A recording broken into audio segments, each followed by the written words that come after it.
සුබ දවසක් හැමෝටම. මොරිෂියස් ගැන කරන දෙවෙනි වීඩියෝ එක තමයි අද ඔයාලට ගේන්නේ. මම පළවෙනි වීඩියෝ එකෙන් ඇහැලපොළ මහාධිකාරම්තුමාගේ සොහන බලන්න ගියපු වීඩියෝ එක අරගෙන ආවා. ඉතින් ඒක බලලා ගොඩක් අය ඔයාලගේ අදහස් දක්වලා තිබුණා. ඒකට ගොඩක් ස්තුතියි. ඉතින් කවුරු හරි මේ සොහන බලන්න එනවා නම් නැත්නම් මොරිෂියස් වලට එනවා නම් ඔයාලට බලන්න පුළුවන් තවත් ලස්සන තැන් 5ක් ගැන තමයි අද වීඩියෝ එකෙන් අරගෙන එන්නේ. මුලින්ම මම ඔයාලව එක්කරගෙන යන්නේ පම්ප්ලමුස් බොටැනිකල් ගාඩන් එකට. මේ ගාඩන් එක තියෙන්නේ හරියටම ඇහැලේපොළ නිලමේතුමාගේ සොහන ළඟ ඉඳන් සාමාන්‍යයෙන් කිලෝමීටර 2-3ක් වගේ දුරකින් තමයි මේ ගාඩන් එක තියෙන්නේ. ඔයාලා කවුරු හරි මේ ගාඩන් එක බලන්න එනවා නම් ඔයාලට ටිකට් එකක් ගන්න වෙනවා. ටිකට් එකේ ගාණ තමයි මොරිෂියස් රුපියල් 300ක්. ඒ කියන්නේ ලංකාවේ මුදලින් මේ වෙද්දී රුපියල් 2047ක් 2048ක් වගේ වෙනවා.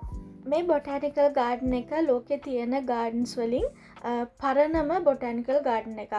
දැන් මේකේ ප්‍රමාණය බැලුවොතින් ආසන්න වශයෙන් හෙක්ටයාර් 37ක් විතර තියෙනවා. ඒ කියන්නේ අක්කර වලින් බැලුවොතින් අක්කර 90ක වගේ විශාල භූමි ප්‍රදේශයක විහිදිලා තමයි මේ ගාඩන් එක තියෙන්නේ. මේ ගාඩන් එකේ ඉතිහාසය දිහා බැලුවොතින් ප්‍රංශ ජාතිකයන් තමයි මේ ගාඩන් එක ආරම්භ කරලා තියෙන්නේ. ප්‍රංශ ජාතිකයන් මේ රටෙන් ගියාට පස්සේදී ඉංග්‍රීසින් මේ රට අත්පත් කරගත්තට පස්සේ ඔවුන් වෙනත් රටවල් වලින් එක ගස් ජාති ගෙනල්ලා මෙහි හිටෙව්වා කියලා තමයි සඳහන් වෙන්නේ. දැන් ඔයාලා කවුරු හරි මේ ගාඩන් එක බලන්න එනවා නම් මේ ගාඩන් එකේ තියෙන විශේෂ දෙයක් තමයි ලෝකේ විවිධ රටවල් වලින් අරගෙන ඇවිල්ලා හිටවල තියෙන පාම් ගස් වර්ග ලොකු ප්‍රමාණයක් දකින්න පුළුවන්. සාමාන්‍යයෙන් වර්ග 85ක් විතර වගේ මේ ගාඩන් එකේ දකින්න පුළුවන්.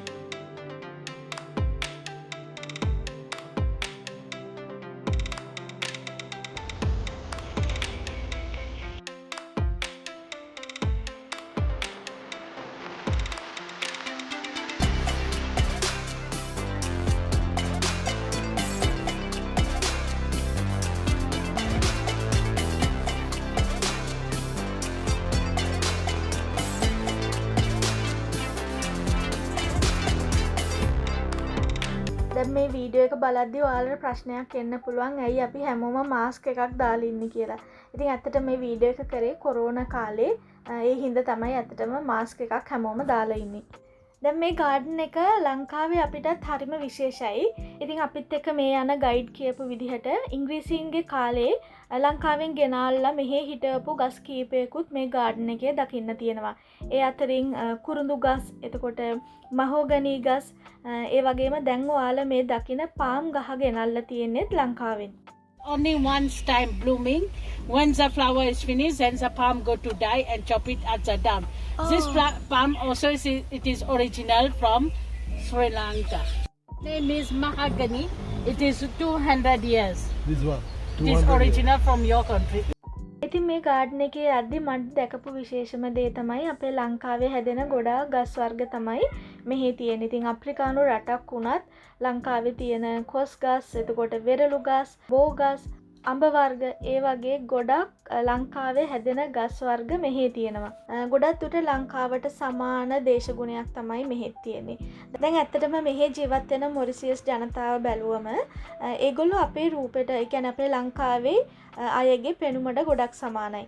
ඉංග්‍රීසින් මේ රට පාලනය කරන කාලේ ඉන්දියාවෙන් ජනතාව ගෙනල්ලා මේ රටේ පදිංචි කරවලා තියෙනවා ඔවුන්ගේ මෙහෙකරුවන් විදිහට අවශ්‍ය දේවල් කරගන්න.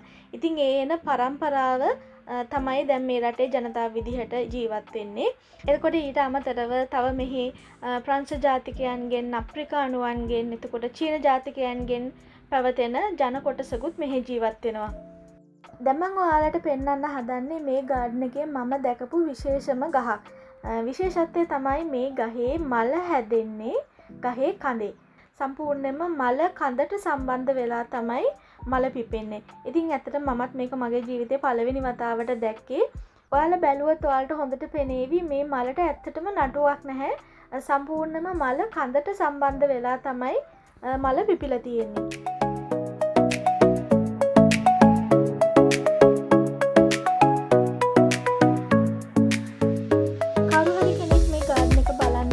ඇත්තටම ඔයාලට අප්‍රිකානු රටවල් වල හැදෙන විවිධ ගස් වර්ග සාමාන්‍යයෙන් අපිට ආසියානු රටවල් වල නැත්තම් ලෝකයේ අනිත් රටවල් වල දකින්න නැති අප්‍රිකාවට විතරක් විශේෂ වුණු ගස් වර්ග කීපයකුත් මේ ගාඩන් එකේ දකින්න හම්බ වෙනවා. තවත් එක දෙයක් තමයි අපිට නිතරම ලංකාවේ එහෙම දකින්න හම්බ වෙන්නේ නැති විදිහේ නෙළුම් වර්ග මෙතන දකින්න හම්බ වෙනවා. ඒ අතරින් ලෝකයේ ලොකුම නෙළුම් වර්ගයක් ඔයාලට මෙතනදී දකින්න හම්බ වෙනවා. ඉතින් මේ අපිත් එක්ක යන ගයිඩ් කියපු විදිහට මේ ඔයාලා දකින්නේ ලෝකයේ ලොකුම නෙළුම් වර්ගය. සාමාන්‍යයෙන් මේ නෙළුම් කොළය ප්‍රමාණයෙන් මීටර 2ක් 3ක් අතර ප්‍රමාණයට විශාල වෙනවා කියලා තමයි කියන්නේ. තවත් විශේෂ දෙයක් තමයි පළවෙනි දවසේ මේ නෙළුම් මල සුදු පාටට පිපිලා දෙවෙනි දවස වෙද්දි මේ මල රෝස පාටට හැරෙනවා කියලා තමයි කියන්නේ. ඔයාලට මෙතන මේ වීඩියෝ එකේදී සමහර තැන්වලදී මේ පාට දෙකෙන්ම මල් දකින්න පුළුවන් මෙතන.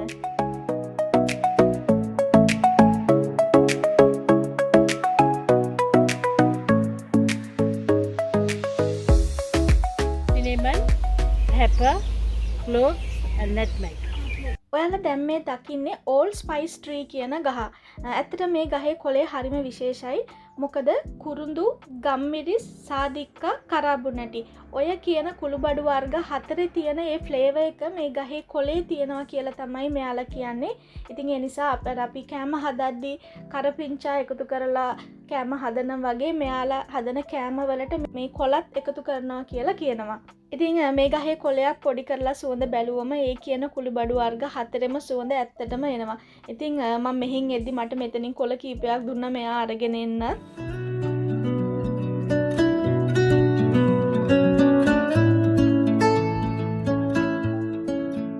මේ ගාඩන් එකට එන අයට මේකේ තියෙන ගස් වර්ග වලට අමතරව එක එක සත්තුත් දකින්න හම්බ වෙනවා.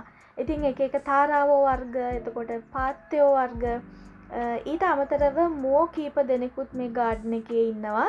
ඒ වගේම ඉබ්බෝ කීප දෙනෙකුත් ඉන්නවා. ඉතින් මේ ගාඩන් එකේම එක කොටසක මේ වගේ කූඩු දෙකක් ගහලා එකකට ඉබ්බෝ දාලා තියෙනවා. අනිත් පැත්තේ තමයි මෝ දාලා තියෙන්නේ. අපි ලංකාවේ දකින්න ප්‍රමාණය ඉබ්බෝ නෙමෙයි, මේ ටිකක් ලොකු ප්‍රමාණයේ ඉබ්බෝ. ඉතින් අප්‍රිකානු රටවල් වල විතරක් දකින්න හම්බ වෙන විශේෂ වර්ගයක් තමයි මේ. දැන් මේ මෙතන ඉන්න ඉබ්බෝ කූඩු කරලා තියෙන නිසා ඇත්තට අපිට ළඟට යන්න බෑ. ඒත් මගේ ඉස්සරහට එන්න තියෙන වීඩියෝ එකේදී මම ඔයාලව එක් කරගෙන යනවා මේ ඉබ්බොන්ටම වෙන් කරලා තියෙන විශේෂ තැනකට. දැන් එතනට ගියාට පස්සේ අපිට මේ ඉබ්බොන්ව අත ගන්න, එතකොට උන්ට කෑම දෙන්න, ඒ වගේ දේවල් කරන්න පුළුවන්. ඉතින් මගේ ඊළඟ වීඩියෝ එකෙන් ඔයාලට ඒක බලන්න පුළුවන්.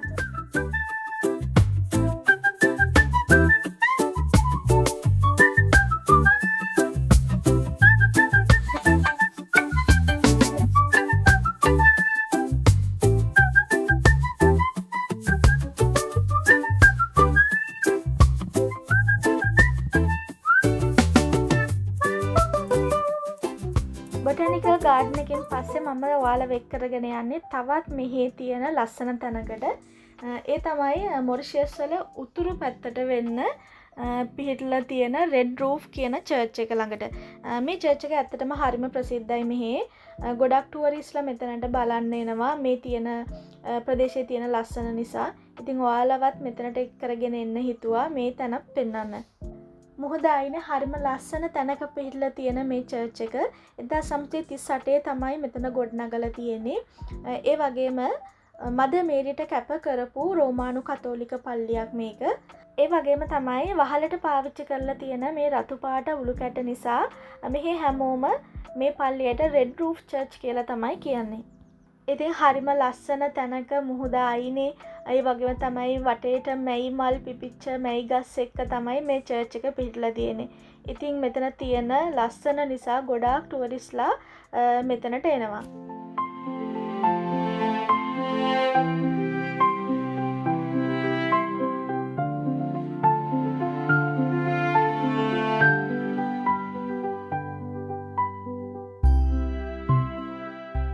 මොරිෂියස් කියන්නේ මම දැකපු රටවල් අතරින් හරිම ලස්සන රටක්.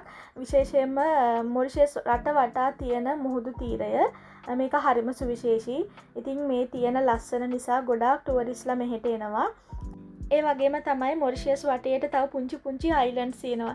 ඉතින් මෙහෙට එන කෙනෙක්ට ප්‍රයිවට් ටුවර් එකක් හරි නැත්නම් මෙහෙ වෙනම ටුවර්ස් තියෙනවා ඒවට අරගෙන යන. දැන් ඔයාලා මේ ඉස්සරහින් දකින අයිලන්ඩ් දෙකත් ඒ වගේම ටුවරිස්ලා යන තැන් දෙකක්. ඉතින් ඒ අයිලන්ඩ් දෙකට යන වීඩියෝ එකකුත් මම කරලා තියෙන්නේ. ඔයාලට මගේ ඉස්සරහට එන්න තියෙන වීඩියෝ වලදී ඒ වීඩියෝ එකත් බලන්න ලැබෙයි.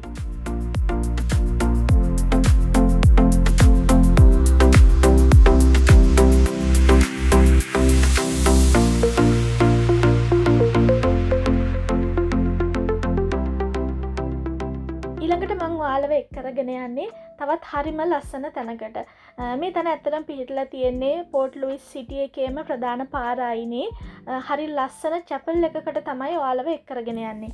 1940 දෙවන ලෝක යුද්ධ කාලෙදී රටේ සාමය හා ආරක්ෂාව වෙනුවෙන් යාඥා කරන්න මේ ස්ථානය ගොඩනැගුවා කියලා තමයි සඳහන් වෙන්නේ. ඒ වගේම පස්සේ කාලෙදී මදර් මේරි වෙනුවෙන් මේ ස්ථානය කැප කරා කියලා සඳහන් වෙනවා. ඒ වගේම තමයි මුහුදු මට්ටමේ ඉඳලා මීටර 53ක් උසින් තමයි මේ තැන පිහිටලා තියෙන්නේ. ඉතින් මෙතනට එන කෙනෙක්ට හරිම ලස්සනට මුළු සිටි එකම මෙතන ඉඳන් බලන්න පුළුවන්. මොකද මෙතන ටිකක් කඳ උඩින් වගේනේ පිහිටලා තියෙන්නේ. ඒ වගේම පඩි 82ක වගේ ප්‍රමාණයක් තියෙනවා උඩට යන්න. දකුණු පැත්තට වෙන්න එක පැත්තකින් කඳු පන්තියත් හරියටම කෙලින් බැලුම ඉස්සරහින් මුහුද ඊළඟට පෝට් එක ඊට පස්සේ සම්පූර්ණයෙන්ම සිටි එක ඔයාලට හරිම පැහැදිලිව ලස්සනට මෙතන දකින්න පුළුවන්. ඉතින් ඒ හින්දම ගොඩාක් ටුවරිස්ලා එනවා මෙතනට මෙතන බලන්න. ඒ වගේම ගොඩක් ෆිල්ම් ෂූට් කරපු ලොකේෂන් එකක් විදිහටත් මෙතන පාවිච්චි කරලා තියෙනවා. මේක බලන අයට මතක වෙන්නත් පුළුවන් ගොඩක් හින්දි ෆිල්ම්ස් එහෙමත් මෙතන ෂූට් කරලා තියෙනවා. මේ මුළු රටේම ගොඩක් තැන්වල ගොඩක් ෆිල්ම්ස් ෂූට් කරලා තියෙනවා. ඉතින් ඔයාලා YouTube එහෙම සර්ච් කරොත් ඔයාලට බලන්න පුළුවන් කොච්චර ෆිල්ම්ස් ප්‍රමාණයක් මේ මොරිෂස් රට ඇතුලේ විශේෂම හින්දි ෆිල්ම් ෂූට් කරලා තියෙනවාද කියලා.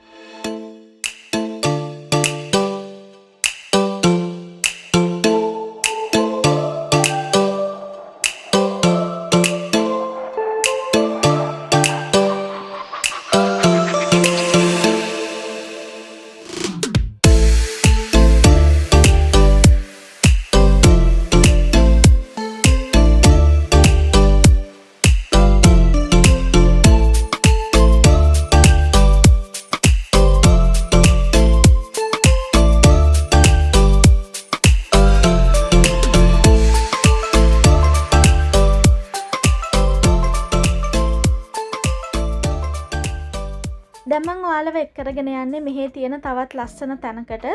ඒ තමයි පෝට් ඇඩ්ලයිඩ්. ඉංග්‍රීසින් විසින් තමයි මෙතන ගොඩනගලා තියෙන්නේ ඔවුන්ගේ ආරක්ෂාව වෙනුවෙන්. ඉතින් මේ බලකොටුව හරිම ලස්සනයි. ඉතින් මෙතෙන්ට කවුරු හරි එනවා නම් ඔයාලට මුළු සිටි එකම බලකොටුවේ උඩ ඉඳගෙනත් බලන්න පුළුවන්. බලකොටුවට ආවට පස්සේ ඔයාලට මෙන්න මේ වගේ තමයි ඇතුළ දකින්න හම්බ වෙන්නේ. කාලතුවක්කු කීපයක් මෙතන තවමත් ඒ විදිහටම සවි කරලා තියෙනවා. ඒ වගේම තමයි මෙතනින් උඩට ගියාට පස්සේ සම්පූර්ණයෙන්ම මුළු සිටි එකම ඔයාලට දකින්න හම්බ වෙනවා. ඉතින් එක පැත්තකින් මුහුද සහ වරායත් අනිත් පැත්තෙන් පෝට් ලුයිස් සිටි එක සහ ඒ කඳු පන්තිය සම්පූර්ණයෙන්ම ඔයාලට හරිම ලස්සනට මෙතෙන්ට ආවම දකින්න හම්බ වෙනවා.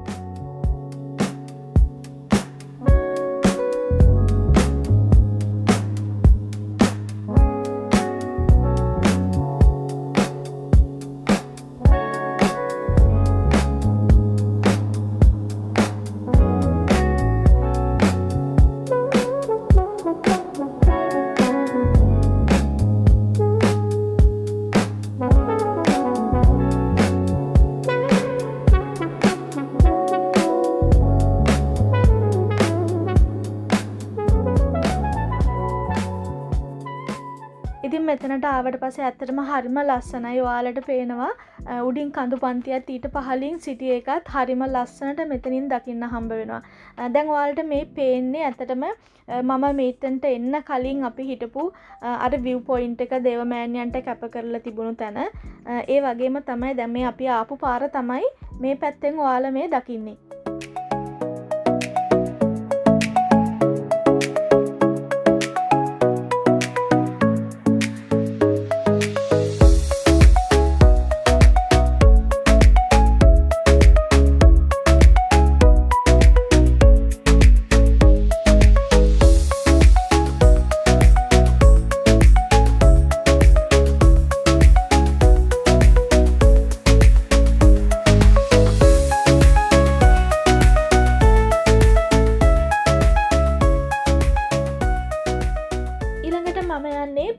සිටි එකේම තියෙන තවත් විශේෂ තැනකට ඒ තමයි ඇත්තටම ටී මියුසියම් එක. දැන් මෙතනට එනවා නම් ඔයාලට මුදල් ගෙවන්න ඕන වෙන්නේ නැහැ. මොකද මෙතන මුදල් ගෙවන්න නැතුව ඇතුළට යන්න පුළුවන් තැනක්. ඉතින් මෙතනට ගියාට පස්සේ ඔයාලට එක එක තේ වර්ග ටේස්ට් කරන්නත් පුළුවන්. ඒ වගේම තේ වර්ග මිලදී ගන්න කැමති නම් ඔයාලට ඒක මෙතනින් කරන්නත් පුළුවන්. මේ ටී මියුසියම් එකට ඇතුල් වෙද්දිම ඔයාලා මේ දකින පාට කුරුල්ලා හරිම විශේෂයි. මොකද මොරිෂස් වල ජාතික පක්ෂිය තමයි ඔයාලා මේ දකින්නේ. මේ පක්ෂයට කියන්නේ ඩූඩෝ කියලා. නමුත් මේ පක්ෂය දැන් මෙහින් වඳ වෙලා ගිහිල්ලා තියෙනවා. ඉතින් මම ඔයාලට මේ දැන් මේ දකින ෆොටෝ එකේ ඉන්නේ මේ කුරුල්ලා. ඉතින් වෙනසකටත් එක්ක මේ වගේ ටී මියුසියම් එකකටත් ඇවිල්ලා ඔයාලට බලන්න පුළුවන් කවුරු හරි මෙහෙට එනවා නම් එක එක වර්ගයේ තේ ටේස්ට් කරන්න හම්බ වෙනවා. ඒ වගේම තමයි මේ ටී මියුසියම් එක ඇත්තටම චීන සම්ප්‍රදායට අනුව තමයි හදලා තියෙන්නේ. ඉතින් ගොඩක් අර චයිනීස් ක්‍රමයට ටී සෙරමොනි එකක් වගේ එකකුත් ඔයාලට මෙතනදී එක්ස්පීරියන්ස් කරන්න පුළුවන්. Black tea known as brave. It contains of 70% of belly leaves and it is fermented for 1.5 years. It took 1.5 years to get prepared. This one is the second one, contains of 60% of bay leaves and it is fermented for 1 year. This tea is especially only for women. Wow.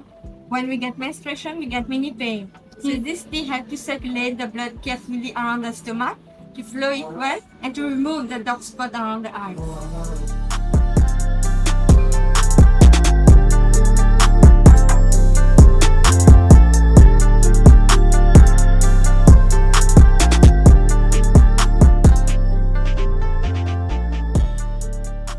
ඇත්තටම මමත් මීට කලින් ඔය Chinese T ceremony එකක් මොන වගේද කියලා experience කරලා තිබුණේ නැහැ.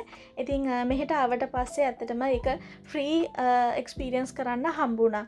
මොරිෂස් කියන්නේ ඇත්තටම ලෝකේ රටවල් අතරින් හරිම ලස්සන රටක්. ඉතින් අද මේ දැක්ක තැන් ටික වගේම තවත් මෙහි තියෙන ලස්සන තැන් කීපයක වීඩියෝස් ඔයාලට ඉස්සරහදී දකින්න ලැබේවි. ඉතින් අද කරපු මේ වීඩියෝ එක ගැන ඔයාලගේ අදහස් මොන හරි තියෙනවා නම් පහලින් කමෙන්ට් කරන්න. ඒ වගේම වීඩියෝ එකට ඔයාලා කැමති නම් ලයික් එකකුත් දාන්න. ඉතින් මේ වගේ රටවල් ගැන එහෙමත් නැත්නම් මේ වගේ ලස්සන තැන් ගැන ඔයාලා දකින්න බලන්න කැමති නම් මම ඔයාලට ආදරෙන් ආරාධනා කරනවා මගේ channel එකත් subscribe කරන්න කියලා. එහෙනම් මොරිෂස් වල කරපු මගේ ඊළඟ වීඩියෝ එකෙන් ඔයාලව හම්බ වෙන්නම්. එතකන් හැමෝටම සුබ දවසක්.